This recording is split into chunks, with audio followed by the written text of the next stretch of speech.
चार युग हैं, कलयुग, द्वापर, त्रेता, सतयुग। और आयु का वर्णन आया, कलयुग की आयु है 4,32,000 वर्ष। कितनी? 4,32,000 वर्ष। द्वापर की आयु है 8,64,000 वर्ष। त्रेता की आयु है 12,96,000 वर्ष। और सतयुग की आयु है 17,28,000 वर्ष। आप पूछोगे महाराज कलयुग के कितने साल बीत गए? अभी मात्र 5200 वर्ष व्यतीत हुए हैं। 5200 वर्ष पूर्व ही भगवान नंदनंदन यशोदानंद ने कुरुक्षेत्र में खड़े होकर के गीता का उपदेश दिया। 5200 वर्ष पूर्व में, अभी मात्र 5000 साल बीते हैं। और आयु कितनी है? 4,32,000 वर्ष। कलयुग जब अपनी चरम सीमा पर आएगा तो सुन लो कान खोलकर, जब कलयुग का पूर्ण पीक होगा, यवानी होगी। अभी कलयुग छोटा सा दुदमुहा बच्चा है, लेकिन जब कलयुग जवान होगा तब सुन लो कान खोलकर, कलयुग में अंत में 8 वर्ष की कन्या दादी बनेगी।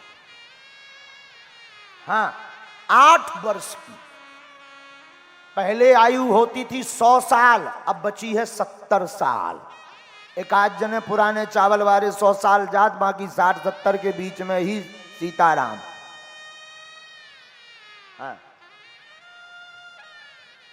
8 वर्ष की कन्या दादी बनेगी। और पुम्हार का पेड़ जानते हो?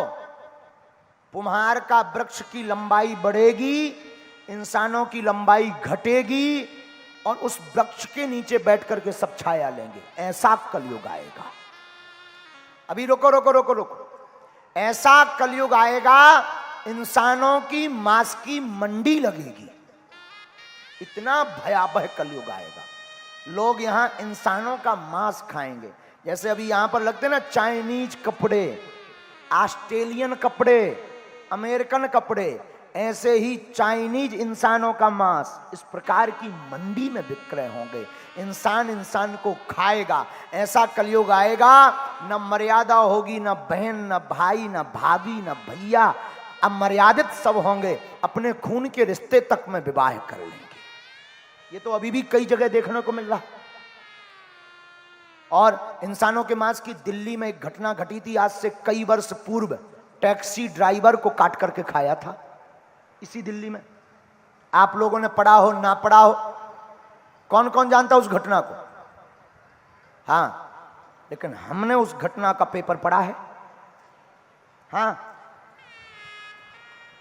अभी से प्रारंभ हो गया कलयुग का। यह चरम सीमा पर पहुंचेगा। न कथाएं होंगी, न प्रवचन होंगे, न राम नाम कोई कह पाएगा, मंदिर नहीं बचेंगे। इसीलिए तो कहते हैं सब हिंदुओं एक हो जाओ, अभी जागने का समय है। अल सनातन की अलग पूरे विश्व में जगाओ।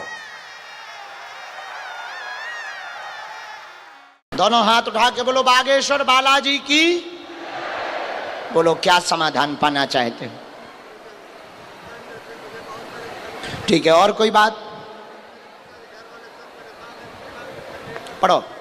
पूरा घर परेशान, जीवन स्थिर नहीं, मानसिक दिक्कत बनती है, सिर पर बैठता है, आर्थिक तंगी बनती है, झटका लगता है, शरीर में सवारी बनती है, तांत्रिक द्वारा भेजा गया है, सब बर्बाद हो गया। आज से हनुमान जी कृपा करेंगे, चिंता ना करें, बंध जाएगी गंदी शक्तियां, आशीर्वाद है। मुट्ठी बांधो दोनों। बेटी तुम पीछे जाओ, इधर बैठो, इस तरफ मुंह करो। सेनापति जो भी इसके ऊपर शक्ति हो, जरा उस पर प्रभाव किया जाए, माल लगाई जाए, पूरे शरीर में झटका लगाए जाए और प्रभाव किया जाए। ये बहुत गंदा है, इसके पूरे परिवार को बर्बाद कर दिया है और बहुत ज्यादा शरीर में उठा पटक करता है, गले को भी बहुत ज्यादा पकड़ता है। और माल लगाओ, और माल लगाओ, इसे और तेज गति से माल लगाओ, उठा पटक करो, फट।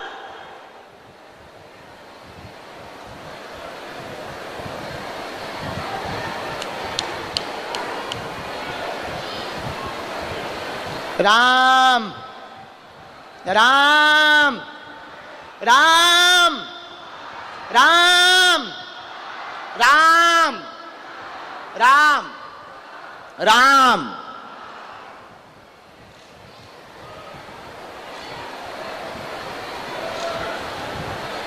इसकी शक्तियों को क्षीण किया जाए।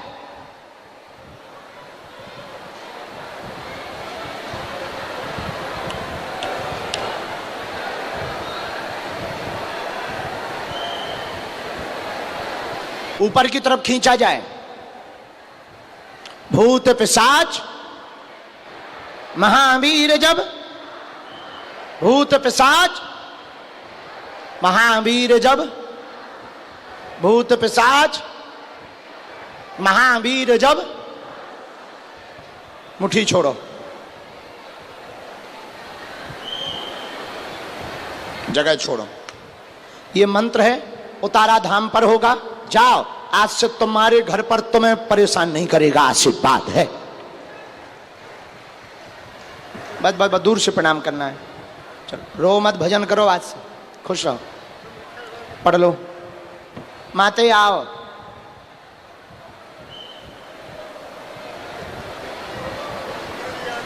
जीवन भर जुड़े रहो, भगवान कृपा बनाए रखें। चलो भैया आशीर्वाद, जल्दी चलो थोड़ा। आओ माँ, दोनों हाथ उठा के बोलो पागलो सीताराम। जय हो माता। माँ को सूजन, शरीर में पीड़ा, असहनीय दर्द होती है। आपका भी मन डगमगाया रहता। भविष्य में जॉब की तैयारी कर रही हैं। बहुत ज़्यादा बुद्धि विचलित है। परिवार की अर्जी लेकर आई हैं। कलेश बहुत मचा है। मरने मारने पर स्थिति बन जाती है। घर में नहीं रहने की स्थिति हो जाती है। सबकी बुद्धि ठीक होगी। अपने घर पर नकारात्मक शक्ति का उपाय नवचंडी पाठ करवा लेवे, शांति हो जाएगी। आशीर्वाद है, योग है।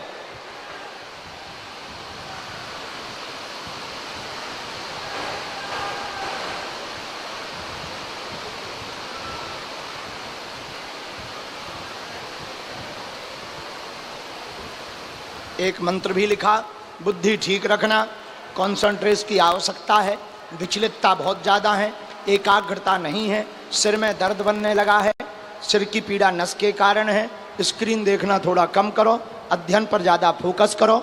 जाओ, आज से ही बालाजी तुम्हारे परिवार का दिन बदले, आशीर्वाद है। इसके बाद आगे